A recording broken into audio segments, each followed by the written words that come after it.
प्यारे दोस्तों, मित्रों, नमस्कार। मैं आपका होस्ट सौरभ मित्तल। आज का विशेष चर्चा का जो मेरा आज उद्देश्य है वो है ऑनलाइन दवा खरीद। दोस्तों, ये मैं आपको बता दूं, फार्मेसी एक्ट 1948 के तहत एक रजिस्टर्ड फार्मासिस्ट के द्वारा ही एक दवा को वितरित किया जा सकता है।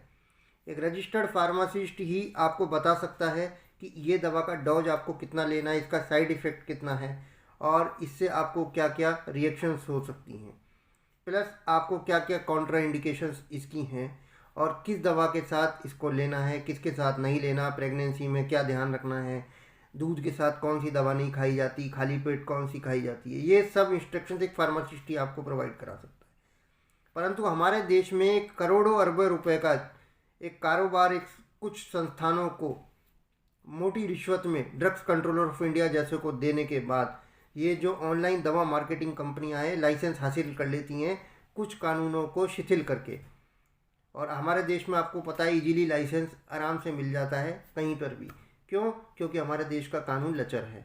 इसके लिए चेन्नई हाई कोर्ट में और दिल्ली हाई कोर्ट में एक पीआईएल भी है और जो भी अंडर प्रोसेस चल रही है कि जल्दी ये जो दवा ऑनलाइन चल रहा है इसको स्कैम को बंद किया जाए। ख़ास तौर से हमारे देश में करोड़ों रुपए का कारोबार दवा कंपनियां कर रही हैं और कितनी बार आप लोगों ने के ध्यान में संज्ञान में आया होगा कि ये जो दवा है इनका कोई भी किसी भी तरीके का एथिक्स नहीं है। ये दवा नकली भी होती हैं, इनका कोई एक्सपायरी डेट का फिक्स नहीं होता, ये इनका कोई डिस्ट्रीब्यूटर परचेजर इसका बिल आपके पास नहीं होता। लेकिन जो लोकल दुकानदार होता है वो अपने नज़दीकी होलसेलर से दवाई खरीदता है, उसका प्रूफ रहता है बिल का, और आपका कोई भी साइड इफ़ेक्ट होने पे आप उस पर क्लेम कर सकते हैं। ऑनलाइन दवा कंपनी पे आप कोई क्लेम नहीं कर सकते क्योंकि उनको खुद को नहीं पता कि उनको किस सेलर ने दवाई सप्लाई करी है। उनके पास अनगिनत सेलर होते हैं। तो मेरा आप सब लोगों से हाथ जोड़ के विनती है कि इस देश में चल रहे ऑनलाइन दवा उद्योग को इमीडिएट प्रभाव से सरकार बंद करे और वापस से हमारे देश की चरमराती हुई रिटेल फार्मेसियों को रोजगार जो कम हो रहा है उसको वापस से बरकरार रखे।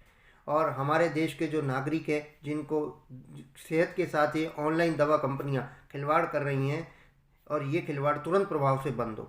तो मेरा आप लोगों से विनम्र निवेदन है कि आप लोग भी आज से ऑनलाइन दवा खरीदना करें बंद और अपने नज़दीकी रिटेलर से जाके दवा खरीदें। क्योंकि नज़दीकी रिटेलर से दवा खरीदने में आपको सबसे बड़ा फ़ायदा ये होगा उस दवा की क्वालिटी आपको उससे सबसे बेस्ट मिलेगी। जबकि ऑनलाइन कंपनी में उनके पास ना कोई सेलर फिक्स होता है, ना उनका कोई डिस्ट्रीब्यूटर फिक्स होता है, ना उनके पास कोई सप्लाई चेन फिक्स होती है। उनको जो सस्ते रेट में दे देता है उतना कमीशन काट के वो आपको आगे सेल आउट कर देती हैं। तो कुछ पैसों के लालच में अपने सेहत से खिलवाड़ ना करें।